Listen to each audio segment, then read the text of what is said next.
Hello दोस्तों, कैसे हैं आप सभी लोग। आशा करती हूँ आप सभी लोग स्वस्थ होंगे और मस्त होंगे। क्या आप जानते हैं साल का वह कौन सा दिन है जब ब्रह्मांड की अक्षय तिजोरी का द्वार खुलता है। एक ऐसा दिन जब किया गया छोटा सा दान कभी समाप्त नहीं होता और वह 7 जन्मों तक आपका पीछा करता है। यह केवल सोने चांदी की खरीदारी का दिन नहीं, बल्कि यह उस अटूट विश्वास की गाथा है जिसने एक अत्यंत निर्धन व्यक्ति को कुबेर जैसा धनवान बना दिया। आइए सुनते हैं वह पावन कथा जिसे सुनने मात्र से आपके जीवन के भंडार कभी खाली नहीं होंगे। यह है अक्षय तृतीया की संपूर्ण महागाथा। शाकल नगरी के संकरी गलियों में धर्मदास का एक छोटा सा मकान था। गरीबी ऐसी थी कि दीवारों की दरारों से सर्द हवाएं और गर्म लू सीधे अंदर आती थी। धर्मदास एक निष्ठावान ब्राह्मण वैश्य कुल का था जो शास्त्रों का ज्ञाता था, पर भाग्य का मारा था। वह रोज सुबह उठता और अपनी फटी धोती को धोकर सुखाता और भगवान विष्णु के विग्रह के सामने बैठकर रोता।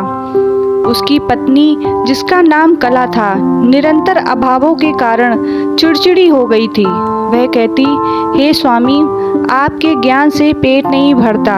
देखिए पड़ोसी के धनी लोग कैसे स्वर्ण आभूषण पहनते हैं और हमारे बच्चे केवल पानी पीकर सो रहे हैं। धर्मदास के पास मौन के अलावा कोई उत्तर नहीं था। एक बार वैशाख का महीना था। सूर्य देव आग उगल रहे थे। तभी धर्मदास के द्वार पर एक वृद्ध सन्यासी आए। उनके शरीर पर भस्म थी और हाथ में एक प्राचीन पोथी। धर्मदास ने उन्हें सप्रेम दंडवत प्रणाम किया। सन्यासी ने उनकी आंखों में झांका और बोले, धर्मदास, तू दुखी क्यों है? क्या तूने उस तिथि का ज्ञान नहीं जिसे स्वयं विधाता ने अक्षय कहा है? आने वाले वैशाख शुक्ल तृतीया साधारण दिन नहीं है। इस दिन महादेव ने माँ अन्नपूर्णा से भिक्षा मांगी थी कि ताकि संसार का पेट भर सके। अक्षय तृतीया का दार्शनिक महत्व ऋषि ने धर्मदास को विस्तार से समझाते हुए बताया। अक्षय तृतीया का क्या महत्व है? उन्होंने कहा, बस इस दिन सतयुग का अंत होकर त्रेता युग का प्रारंभ हुआ था। इसी दिन बद्रीनाथ के कपाट खुलते हैं। इसी दिन भगवान परशुराम का अवतार हुआ था। इसी दिन आकाश में ऐसी ऊर्जा प्रवाहित होती है जो शुभ कार्य किए जाएं उसका फल कभी समाप्त नहीं होता, मतलब क्षय नहीं होता। यदि तू इस दिन दान की एक बूंद धरती पर गिर जाए तो वह अगले जन्म में तुझे अमृत का सागर बनकर मिलेगी। सन्यासी के जाने के बाद धर्मदास के भीतर एक नई ऊर्जा का संचार हुआ। उसने तय किया कि वह अक्षय तृतीया पर महादान करेगा, लेकिन समस्या वही थी, जेब खाली थी। जब उसने अपनी पत्नी से अपना संकल्प साझा किया तो घर में महाभारत छिड़ गई। पत्नी चिल्लाई, क्या आप पागल हो गए हैं? घर में मुट्ठी भर सत्तू है, उसे भी आप दान कर देंगे? धर्मदास ने शांत रहकर उत्तर दिया, देवी, मुट्ठी भर सत्तू देने से हम मरेंगे नहीं, लेकिन ना देने से हम कभी इस दरिद्रता के दलदल से बाहर भी नहीं निकल पाएंगे। मुझे आज बीज बोने दो ताकि कल हमारी आने वाली पीढ़ियां फल खा सकें। अक्षय तृतीया के 3 दिन पहले धर्मदास ने शहर की सबसे बड़ी मंडी बोझा ढोने का काम पकड़ा। उसने अपनी उम्र और कमजोरी की परवाह किए बिना भारी बोरियां ढोईं। उसकी कमर टूट रही थी, पांव सूज रहे थे, लेकिन मन में बस नारायण का नाम था।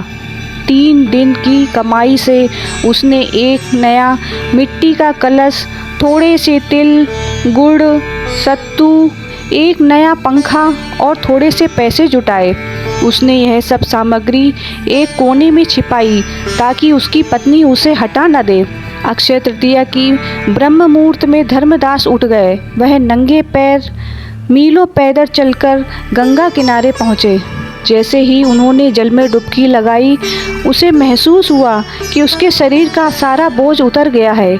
उसने वहीं रेत पर भगवान विष्णु की प्रतिमा बनाई और उनका पूजन किया। उसने गंगा मैया से प्रार्थना की कि माँ, मेरे पास देने को स्वर्ण नहीं है, बस यह सत्तू और जल है, इसे स्वीकार करना। जब वह घर लौटा तो उसने देखा कि उसकी पत्नी का स्वभाव अचानक बदल गया था। वह भी शांत मन से भगवान की आरती की तैयारी कर रही थी। यह माता लक्ष्मी की पहली कृपा थी। दोपहर के समय जब सूरज सिर पर था, धर्मदास अपने घर के बाहर बैठ गया। उसने शीतल जल का घड़ा रखा और जो भी प्यासा वहाँ से गुजरता उसे जल पिलाता और गुड़ सत्तू देता। तभी एक कोढ़ी वहाँ आया जिसका शरीर गल रहा था। सब उससे दूर भाग रहे थे, पर धर्मदास ने उसे गले लगाया, उसे पंखे से हवा की और अपने हिस्से का सारा भोजन उसे खिला दिया। उस कोढ़ी की आंखों में तृप्ति के आंसू थे। असल में वह कोई साधारण व्यक्ति नहीं, बल्कि धर्मदास की परीक्षा लेने स्वयं धर्मराज थे। इसी अध्याय में धर्मराज ने अपने बच्चों को अक्षय तृतीया की अन्य कहानियाँ भी सुनाई। उन्होंने बताया कि कैसे इसी दिन कृष्ण ने सुदामा के कुछ चावलों के बदले उसे स्वर्ण की नगरी दी थी। कैसे इसी दिन महर्षि परशुराम ने धरती को आतताई राजाओं से मुक्त कराने का संकल्प लिया था, और कैसे हस्तिनापुर के वैभव के बीच द्रौपदी ने इसी दिन सूर्यदेव से वह अक्षय पात्र प्राप्त किया था जो कभी खाली नहीं होता था। इन महान कथाओं के प्रभाव से पूरा वातावरण दिव्य हो गया। कई वर्षों तक इसी प्रकार भक्ति करने के बाद जब धर्मदास ने शरीर त्यागा तो साक्षात विष्णुदूत उसे लेने आए। अगले जन्म में वह कुशावती नगरी का महान राजा बना। उसके महल में हीरों की चमक थी कि रात में भी सूरज जैसा उजाला रहता था। उसकी 7 रानियां और 100 पुत्र थे, और उनका राज्य इतना बड़ा था कि 7 समुद्रों का जल उनके चरणों में आता था।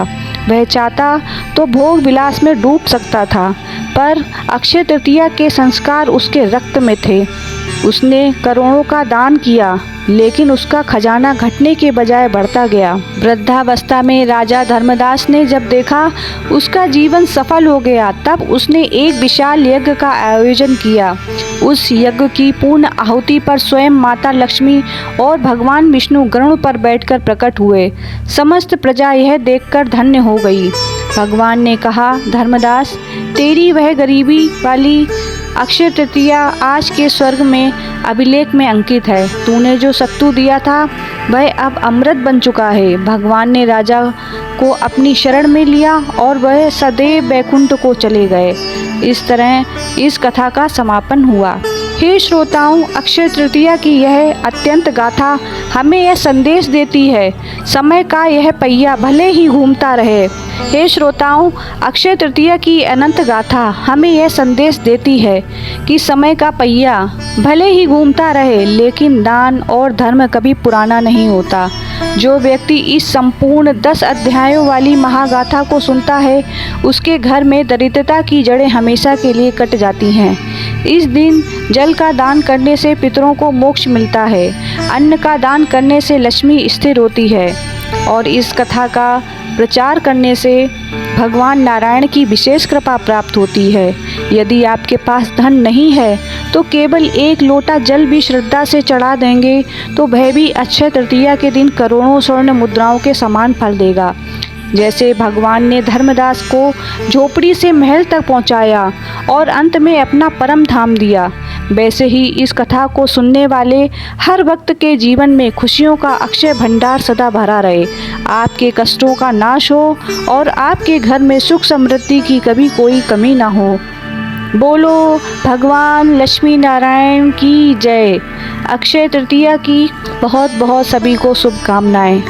आपको अगर हमारा यह वीडियो पसंद आया हो तो लाइक करें, हमारे चैनल डिवाइन शिप्रा को सब्सक्राइब करें। राधे राधे।